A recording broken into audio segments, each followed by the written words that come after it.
오늘 성령의 사람이 되자라는 제목으로 함께 은혜를 나누고자 합니다. 우리가 이 세상을 살아가려면 이 세상을 잘 알아야 되는데, 이 세상을 아는 그것이 감각기관입니다. 사람은 제대로 들을 수 있어야 되고, 볼 수 있어야 되고, 또 말할 수 있어야 되고, 또 모든 상황을 제대로 파악해서 깨닫는 마음이 있어야 됩니다. 사람이 듣는 것은 모든 것이 뛰어나지 않습니다. 개는 우리보다 더 섬세한 소리까지 잘 들을 수 있습니다. 또한 밤의 부엉이는 우리가 보지 못한 세계를 한밤중에도 볼 수 있습니다. 또 여러 가지로 큰 소리로 사람보다 더 크게 말하고 더 작은 소리로 말하는 그런 동물들도 있습니다. 그렇기 때문에 우리는 이 세계의 모든 것을 우리가 다 총괄할 수 있는, 듣고 보고 말하는 실력이 없습니다. 그런데 성령께서 오시면 우리에게 새로운 들음을 주시고 새로운 봄을 허락하시고 새롭게 말할 수 있고 마음으로 깨달을 수 있도록 인도하여 주십니다. 그러므로 성령의 충만함을 받고 성령의 사람이 되면 이 세상을 다스리고 더 능력 있게 하나님의 일을 행할 수 있는 사람으로 변화된 줄 믿습니다. 첫째로, 성령을 받으면 하나님의 말씀을 듣는 귀가 열립니다. 보통 우리는 대부분 다 잘 들을 수 있습니다. 그런데 우리가 듣는 것이 무슨 음성을 듣느냐, 그것이 중요합니다. 가정주부는 텔레비전을 보다가 마음을 뺏겨서 텔레비전 소리에 마음을 뺏기면 찌개 끓는 소리를 듣지 못하고 찌개가 탈 때까지 그것을 텔레비전에 몰두하고 있습니다. 자기가 좋아하는 TV 탤런트라든지 그런 음악이나 상황에 빠져들어가는 것입니다. 사람이 잘 듣는 귀가 있다고 해서 하나님 말씀을 꼭 잘 듣는 것은 아닙니다. 어떤 사람은 평상시에는 깨어있고 잘 듣다가 설교가 시작되면 조는 사람이 있습니다. 하나님 말씀이 안 들리는 것입니다. 왜 하나님 말씀을 들으면 좋습니까? 관심이 없고 재미가 없기 때문입니다. 사람들은 관심 있고 흥미가 있는 거에는 귀가 번쩍 뜨여서 그쪽으로 귀를 기울이고 그쪽으로 달려갑니다. 그러나 그렇지 않은 일에 대해서는 들려도 듣지 못하는 것입니다. 예수님의 제자들도 그러했습니다. 예수님의 제자들도 예수님께서 3년 반 동안 그들을 가르치시는 막바지에 예수님의 십자가 순환에 대해서 얘기할 때 제자들은 알아듣지 못했다고 성경에 말씀합니다. 마가복음 9장 31절 이하에 보면, 이는 제자들을 가르치시며 또 인자가 사람들이 손에 넘겨져 죽임을 당하고 죽은 지 3일 만에 살아나리라는 것을 말씀하셨기 때문이더라. 그러나 제자들은 이 말씀을 깨닫지 못하고 묻기도 두려워하더라. 예수님을 의지하고 예수님을 붙잡고 이 세상에서 성공하고 출세하도록 생각을 했는데, 예수님이 십자가에서 모진 고통을 당하시고 버림받고 돌아가신다고 하자 제자들은 깨닫지 못했어요. 아니, 그러면 우리가 어찌 살지? 그리고 그것을 묻기도 두려워했습니다. 그 말씀을 이해하지 못한 것입니다. 사람이 하나님의 말씀을 듣지 못하고 하나님의 말씀이 들려오면 오히려 귀를 막아버리는 것은 죄 때문에 그런 경우가 많습니다. 하나님과 우리 사이에 죄가 가로막혀 있으면 하나님께서 우리의 소리를 듣지 못하신다고 성경은 말씀합니다. 이사야 59장 2절에 보면, 오직 너희 죄악이 너희와 너희 하나님 사이를 갈라놓았고 너희 죄가 그의 얼굴을 가리어서 너희에게서 듣지 않으시게 함이니라. 사람이 귀가 정상으로 있어도 귓밥이 가득 차면 안 들릴 때가 있습니다. 그걸 청소해야 귀가 잘 들리는 것이죠. 우리에게 죄가 있으면 하나님의 음성이 들리지 않는 것입니다. 그 죄 문제, 우리 속에 귀지가 가득 차서 듣지 못하게 되는 것처럼 죄가 하나님과 우리 사이를 가로막고 있기 때문에 예수님께서 십자가에서 우리 죄를 청산하시고 우리의 귀지를 청소하시고 우리 귓밥을 제거하여 주셔서 하나님의 음성을 들을 수 있도록 이끌어 주신 것입니다. 그러므로 예수님을 믿고 예수 그리스도의 보신 성령의 충만함을 받으면 귀가 열리는 것입니다.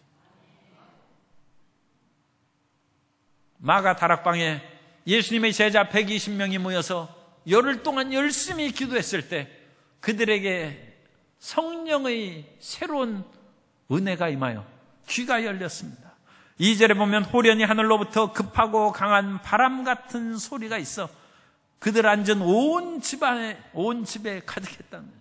성령의 운행한 소리, 성령께서 운행한 소리를 일반적인 귀로는 들리지 않습니다. 분명히 개는 우리보다 더 섬세한 소리를 듣기 때문에 개는 세미한 소리를 듣고 짖기도 하고 그러는데 사람은 못 듣는 것처럼 성령의 운행하는 소리를 성령으로 거듭나고 성령의 충만함을 받지 못한 사람은 듣지 못하는 것입니다. 그러나 하나님께서는 성령이 임하사 우리의 귀를 열어주셔서 하나님의 말씀을 듣게 하십니다. 성령이 우리에게 임하시면 예수 그리스도의 복음의 말씀이 우리 귀에 들립니다.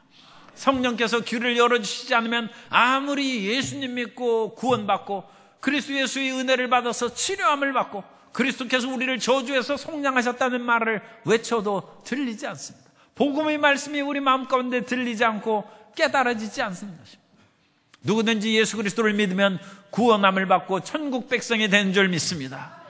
이 위대한 복음의 소리를 수천 년 동안 인류가 듣기를 원했는데 그 수많은 사람들이 듣지 못하다가 마지막에 예수님께서 이 땅에 오셔서 듣게 되었습니다. 그러므로 마태복음 13장 16절 이하에 보면 그러나 너희 눈은 봄으로 너희 귀는 들음으로 복이 있도다.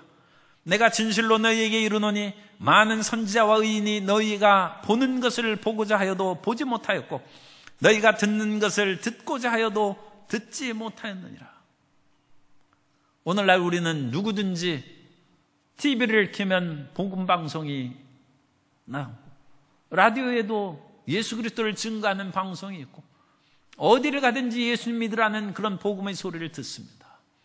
그 소리에 귀를 기울이고 하나님께서 우리에게 주신 축복의 말씀을 우리 마음 가운데 새겨 듣기를 바랍니다. 그 말씀이 우리에게 생명인 것입니다. 고린도후서 6장 1절 이하에 보면 우리가 하나님과 함께 있는 자로서 함께 일하는 자로서 너희를 권하노니 하나님의 은혜를 헛되이 받지 말라. 이르시되 내가 은혜 베풀 때 너에게 듣고 구원의 날에 너를 받다 하였으니 보라 지금은 은혜 받을 만한 때요 보라 지금은 구원의 날이로다. 우리가 예수님의 음성을 들으면 죽은 자가 살아나고 병든 자가 치료함을 받고 저가 채찍에 맞음으로 나음을 입었다는 말씀을 귀로 듣고 마음으로 새기면 치료의 역사가 임하는 것입니다. 성령의 충만함을 받아서 귀가 열리고 하나님의 말씀을 듣는 성도 여러분 되시기를 주님 이름으로 축복합니다. 두 번째로 성령의 충만함을 받으면 눈이 열려서 하나님의 세계가 보입니다. 우리가 눈이 정상적으로 잘 보인다 할지라도 보는 것은 세상의 물질 세계만 보는 것입니다. 세상에서 먹는 것이 맛있게 보이는 그런 음식점에 진열되어 있는 그런 것을 보고 또 휴대폰 새로 나온 것이 있으면 그것만 자세히 살펴보고 또 옷을 맵시 있게 입는 그런 분들은 새로운 옷이 나왔으면 그것만 보이는 것입니다. 누가복음 17장 27절 이하에 보면 노아가 방주에 들어가던 날까지 사람들은 먹고 마시고 장가들고 시집가더니 홍수가 나서 그들을 다 멸망시켰으며 또 롯의 때와 같으리니 사람들이 먹고 마시고 사고 팔고 심고 집을 짓더니 롯이 소돔에서 나가던 날에 하늘로부터 불과 유황이 비오듯 하여 그들을 멸망시켰느니라. 사람들은 눈에 육신의 정욕과 안목의 정욕과 이생의 자랑을 충족시키는 그런 것들만 보고 그대로 살아간다는 것입니다. 그러나 성령이 오시면 우리에게 새로운 눈이 열립니다.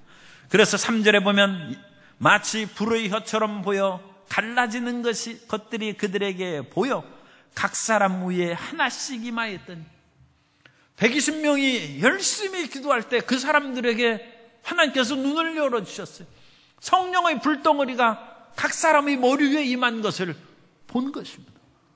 다른 사람의 불에 머리 위에 임한 것을 보고 또 다른 사람은 자기 머리 위에 성령의 불이 임한 것을 그렇게 보게 된다. 우리가 그리스도 예수 안에서 새로운 세계가 열려서 하나님의 영광을 보는 축복을 받아야 될 줄로 믿습니다. 그러나 예수님의 제자들도 여전히 세상 것들만 보고 그렇게 이전에 살아왔습니다. 지금 120명의 예수님의 12제자를 비롯한 120문도의 그런 제자들은 새로운 눈이 열렸지만 얼마 전까지만 해도 제자들에게 눈이 열리지 않아서 그 제자들이 서로 싸우고 다퉜습니다. 어느 날은 세베대의 아들들 야고보와 요한의 어머니입니다. 어머니가 와가지고 자식들을 위해서 예수님의 출세를 부탁하였습니다. 마태복음 20장 20절 이하에 보면 그때 세베대의 아들의 어머니가 그 아들들을 데리고 예수께 와서 절하며 무엇을 구하니 예수께서 이르시되 무엇을 원하느냐 이르되 나의 이 두 아들을 주의 나라에서 하나는 주의 우편에 하나는 주의 좌편에 앉게 명하소서. 예수님 앞에 나와서 두 아들 취직자리 부탁하고 출세를 부탁하고 예수님께서 이제 로마 제국을 물리치고 왕이 되시면 높은 자리에 좀 앉게 해 주옵소서. 세상의 부귀영화밖에 눈에 안 보였어요. 예수님의 다른 제자들도 마찬가지였어요. 마가복음 9장 33절 이하에 보면 가버나움에 이르러 집에 계실새 제자들에게 물으시되 너희가 길에서 서로 토론한 것이 무엇이냐 하시되 그들이 잠잠하니 이는 길에서 서로 누가 크냐 하고 쟁론하였습니다. 예수님의 제자들도 서로 누가 크고 내가 아무래도 최고 맏형이니까 제일 높은 영의정 해야 되지 않을까? 내가 좌의정 해야 되지 않을까? 서로 간에 누가 크냐고 쟁론해서 예수님께서 너희가 무엇을 그렇게 열심히 길에서 올 때 대화를 했느냐 하니까 스스로 부끄럽게 여겨가지고 말을 못해요. 예수님의 그런 제자들이었습니다. 그러나 그런 제자들에게 성령이 임하시자 새로운 세계가 보이는 것입니다. 벌레는 이 땅에서 기어다니면서 땅의 것들밖에 보지 못합니다. 그러나 그 벌레가 나방이 되고 잠자리 애벌레가 번데기가 되어서 새로운 날개가 돋아 잠자리가 되어서 하늘을 나르면 높은 위치에서 새 세계를 보는 것입니다. 우리는 이 땅에서 발을 딛고 살아가는 그런 존재입니다만 하늘에서 내려오신 성령이 우리에게 임하시면 새로운 세계가 우리에게 보일 줄 믿습니다. 기어다니는 벌레도 나비가 되고 잠자리가 되면 높은 세계에서 하늘에서 내려다보는 것이죠. 하늘에서 내려온 성령이 우리에게 임하시면 새로운 눈이 열리는 것입니다. 새 세계가 우리에게 열리는 것입니다. 그래서 우리 이 땅에서 기어다니는 인생을 벗어버리고 이 세상의 육신의 정욕과 안목의 정욕과 이 생의 자랑이 최고로만 생각하던 그 마음이 벗어버리고 하늘의 영광을 바라보게 되는 것입니다. 스데반이 예수 그리스도를 증거하다가 붙잡혔습니다. 그래서 사람들이 스데반을 이제 죽이려고 끌고 와가지고 돌로 치려고 할 때 스데반에게 성령이 충만했어요. 하나님의 성령이 임하자 스데반에게 하늘의 영광을 보는 눈이 열렸다고 말씀합니다. 사도행전 7장 55절 이하에 보면 스데반이 성령 충만하여 하늘을 우러러 주목하여 하나님의 영광과 및 예수께서 하나님 우편에 서신 것을 보고 말하여 보라 하늘이 열리고 인자가 하나님 우편에 서신 것을 보노라 한대. 스데반이 굉장히 지금 위기에 처해 있어요. 사람들이 돌을 들어서 치려고 하는 그런 위기의 순간입니다. 얼마나 떨고 두렵겠어요. 어떤 사람은 대인공포증에 걸렸어요. 오늘날에는 이제 초등학교에 학생도 없고 뭐 그런 놀이도 하지 않는 것 같습니다. 옛날에는 바구니에다가 그것을 풀로 테이프가 아니죠. 그냥 풀로 이렇게 해가지고 종이로 띠를 묶어가지고 그 속에다가 여러 가지 그런 수실 뭐 그런 것도 넣고 또 선물 그런 것도 넣고 해가지고 이제 이 뭐라고 하나요? 오재미인데 이게 뭐라고 그걸로 이제 던지는 거예요. 그래가지고 그것이 공중에 달린 바구니가 탁 터지면 거기에서 이제 쏟아져 내리지 않습니까? 그런데 그 초등학생이 이제 땅 하면 막 우르르 달려가서 자기 천군 백군 그걸 뛰는데 넘어졌어. 그리고 애들이 너무 급한 마음에 그냥 애들을 밟고 막 지나갔어요. 그때부터 그 학생이 대인 공포증이 걸렸어요. 어떤 사람이 달려오기만 하면 그냥 온몸이 마비돼서 쓰러집니다. 그 공포에 사로잡힙니다. 애들이 와 하고 달려가서 넘어지고 짓밟혀가는 그것을, 그때 뭐 큰 부상을 당하지는 않았지만 정신이 부상입니다. 스데반이 사람들이 돌을 듣고 그거 칠 때 얼마나 무섭겠어요. 그런데 스데반이 성령이 충만하여 하나님과 그 보좌 우편에 서신 예수 그리스도를 보니까 자기에게 흉악한 얼굴로 돌을 들어서 자기를 치려고 하는 것입니다. 그런데도 스데반이 두려워하며 그래서 담대히 외칩니다. 하나님과 그 보좌 우편에 인자가 서신 것을 보노라. 그러자 사람들이 귀를 막고 돌을 던져서 스데반을 죽입니다. 그런데도 불구하고 스데반은 그 두려움과 공포에 빠지는 것이 아니라 그 돌멩이가 아프지도 않아요. 하늘의 영광을 본 적 아픔도 없어요. 오히려 그들을 위해서 기도합니다. 이 죄를 그들에게 돌리지 마옵소서. 참 불쌍한 인간들 아닌가. 이 세상 것들밖에 보지 못해서 예수 그리스도를 증거하는 나를 돌로 쳐서 죽이는데 저 불쌍한 인간들을 주님 용서하여 주시고 그 죄를 돌리지 마옵소서. 그렇게 스데반이 순교했다는 것입니다. 이 세상에서 어떤 두려움과 어떤 위협이 우리에게 달려든다 할지라도 하늘의 영광을 보는 눈이 열리면 우리는 이길 수 있습니다. 그 위대한 새로 봄의 은혜가 성령으로 말미암아 새로운 세계가 열리고 성령으로 말미암아 이 땅에 있는 것들만을 바라보는 것이 아니라 영원한 천국을 바라보고 사랑하시는 예수님을 보는 눈이 열리게 되시기를 주님 이름으로 축복합니다. 세 번째로 성령 충만함을 받으면 방언을 말하고 복음 전하는 입이 열립니다.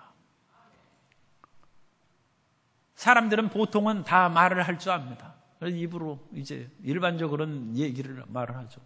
무슨 말을 하느냐, 그게 이제 중요한데, 예수님의 제자들이 예수님을 증거하는 일을 못했어요.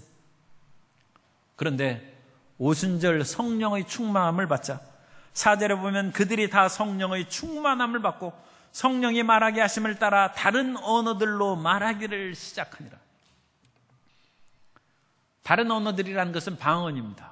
그래서 여기에서는 사람들이 알아듣는 다른 언어, 대인 방언이라고 합니다. 방언에는 두 가지 종류가 있어서 사람들이 알아듣는 방언을 우리가 은사로 받아서 얘기할 수 있고 사람들이 알아듣지 못하는 방언을 그렇게 얘기할 때가 있습니다. 사람들이 알아듣는 방언을 말한다는 것은 외국어의 능력을 주셨다, 그렇게 생각할 수 있어요. 어떤 사람이 인도네시아 사람인데 미국에 가서 복음을 증거하라고 할 때 그 사람이 영어를 못했어요. 그런데 미국에 가서 인디언들이 이제 다 영어를 쓰지 않습니까? 말이 나오는데 그 영어예요. 인디언에게 복음을 증거하는 그 인도네시아의 복음 전파자에 대한 이야기가 있습니다.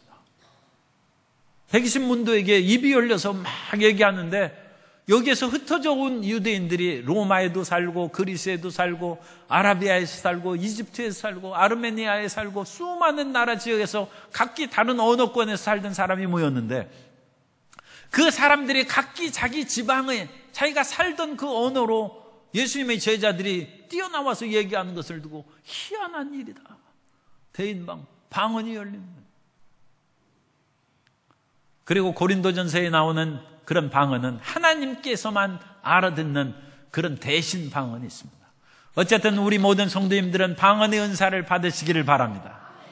특별히 어떤 뇌경색이나 그런 것으로 말이 어눌해지고 말을 못한 분은 방언을 해야 돼요.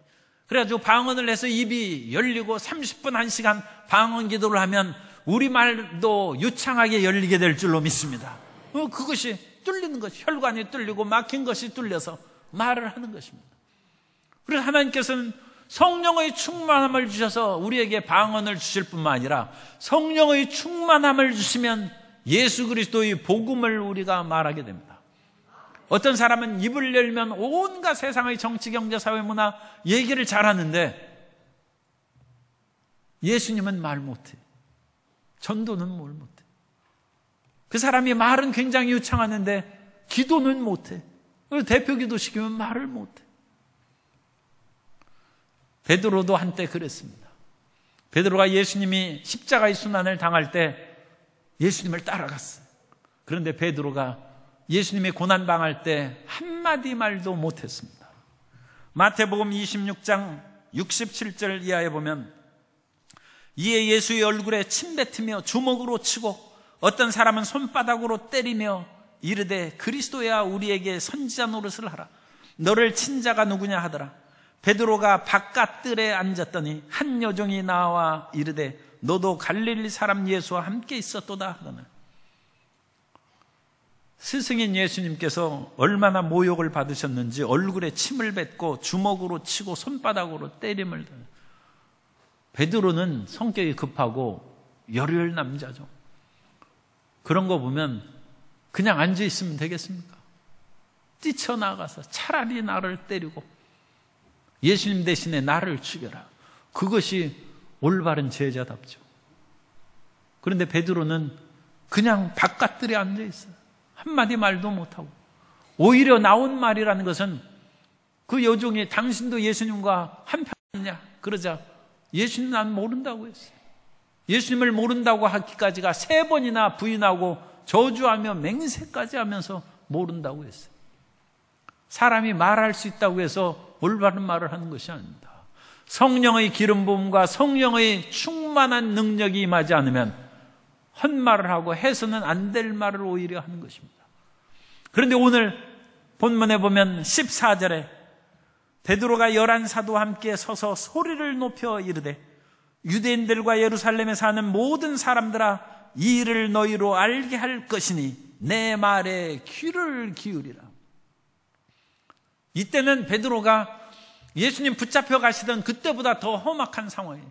그때는 아직 참 표현이 그렇습니다만 미결수예요. 아직 죄가 정죄되지 않았을 때. 그런데 이제 이 오순절 날이 있을 때는 예수님께서 이미 사형 원도를 받고 사형 집행이 되어서 예수님이 정죄된, 세상 로마법에 의해서는 정죄된 상황입니다. 그러므로 예수님 믿고 따른다고 하면 그 죄인의 편에 확실하게 서는 것입니다. 그러나 베드로가 그런 거 전혀 개의하지 않는, 전혀 두려워하지 않냐고 오늘 이와 같이 방언을 말하고 위대한 역사를 행하는 그 사실을 내가 자세히 설명할 테니까 내 말 들으라는 것입니다. 그리스도 예수의 복음을 증거하는. 그 전에는 복음을 증거할 수 있는 힘이 없었어요. 능력이 없었어요. 그러나 성령의 강림하심으로 말미암아 충만한 은혜가 임하자 베드로가 예수 그리스도를 증거하는 것입니다. 십자가에 못 박혀 주신 예수님을 전하는 것입니다.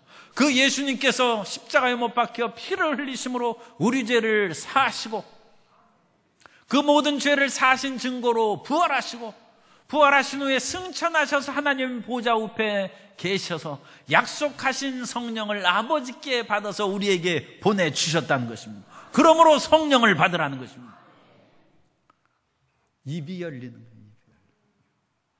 예수님을 믿으면 참으로 입이 열려야 됩니다. 세상 말만 그렇게 유창하게 하고 예수님을 전도하지 못하는 그런 입이 되어서는 안 됩니다. 우리는 베드로처럼 성령의 사람이 되어서 그리스도 예수의 죽으심과 부활하심과 다시 올 것을 증거하는 입이 되어야 될 줄로 믿습니다. 그리고 그것은 성령의 능력으로 하며 열매를 맺는 것입니다. 베드로가 그날 말씀을 증거하며 3,000명이 회개하고 예수님을 믿었다고 했습니다. 우리가 신앙생활을 오래 합니다. 1년도 안 된 사람도 있지만 10년, 30년, 50년 모태신앙으로 살아온 사람이 있는데 얼마나 예수님을 믿게 했습니까? 예수님을 전하는 것도 중요합니다. 그러나 전하는 것보다 더 중요한 것은 열매가 있어야죠. 열매가. 아무리 우리가 말을 해도 예수님을 안 믿는다.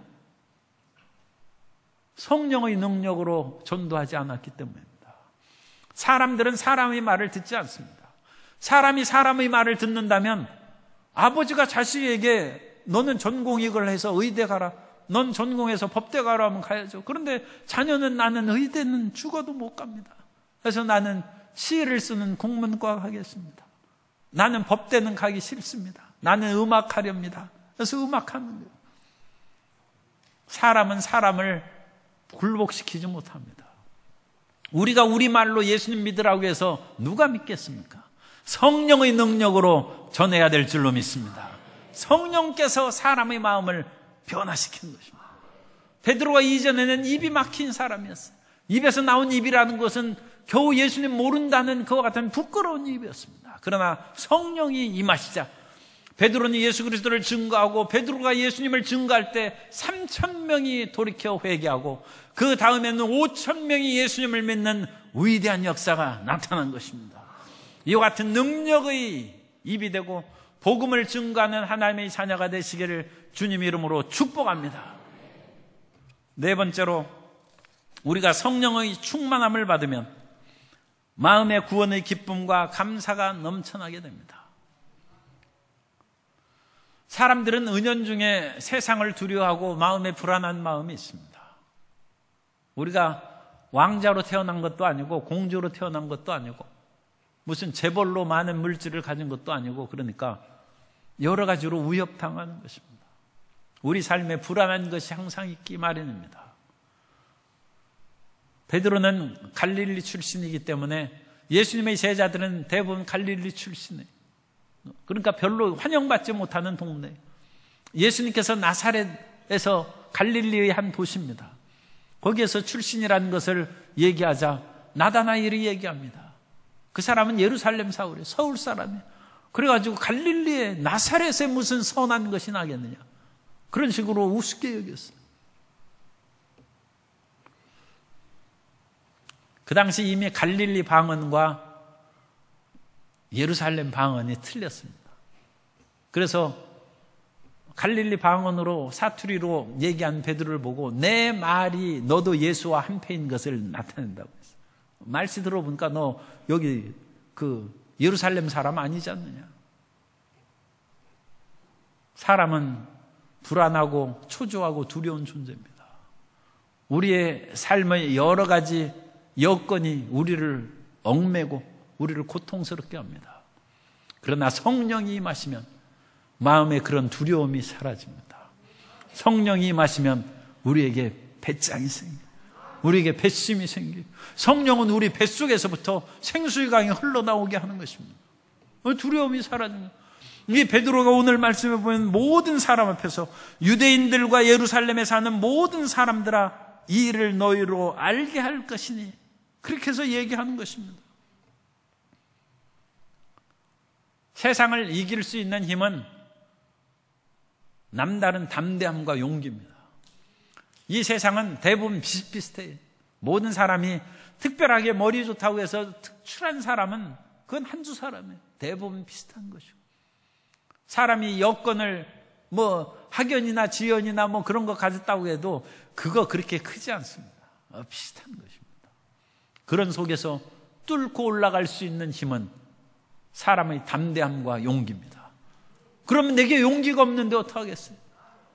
성령께서 용기를 주십니다. 성령께서 담대함을 주십니다.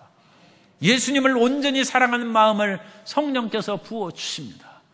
예수님을 온전히 사랑하지 못하면 두려움이 생기는데, 예수님의 사랑에 몰두하면 두려움이 사라져버립니다. 사람의 남녀 사이에도 정말로 사랑하는 사람이 그 마음에 꽉 들어차면 누가 얘기해도 흔들리지 아니하고 마음이 불안하지 않습니다. 요한일서 4장 18절에 보면 사랑 안에 두려움이 없고 온전한 사랑이 두려움을 내쫓나니 두려움에는 형벌이 있음이라. 두려워하는 자는 사랑 안에서 온전히 이루지 못하였느니라. 성령이 임해서 베드로의 마음에 예수 사랑이 가득하게 되자 두려움이 사라졌어요. 아담과 하와가 하나님의 은혜로 지음받아서 상함도 헤엄도 없는 에덴 동산에서 살고 있었습니다만, 선악을 알게 하는 나무 열매를 따먹고 하나님의 뜻에 어긋나고 배신의 행동을 했을 때 그들에게 두려움이 다가왔다고 했어요. 사랑이 없으면 두려움이 다가오는 것입니다. 그러나 성령께서 우리에게 예수 사랑의 마음을 주시면 세상이 두렵지 않습니다. 세상을 이길 수 있는 힘이 우리에게 생기는 줄 믿습니다. 너희가 세상에서 환난을 당하나 담대하라. 내가 세상을 이겼노라. 예수님께서 그렇게 말씀하셨어요. 이 베드로가 그런 은혜를 지금 입은 것입니다. 120명의 제자들이 그런 은혜를 입고 십자가에 못 박혀 죽은 유대인들 앞에서 담대하게 외치고, 또 그들이 베드로와 제자 요한을 위협합니다. 다시는 예수 이름으로 증거하지 말라 할 때, 사도행전 4장 18절 이하에 보면 그들을 불러 경고하여 도무지 예수 이름으로 말하지도 말고 가르치지도 말라 하니, 베드로와 요한이 대답하여 이르되 하나님 앞에서 너희의 말을 듣는 것이 하나님의 말씀을 듣는 것보다 옳은가 판단하라.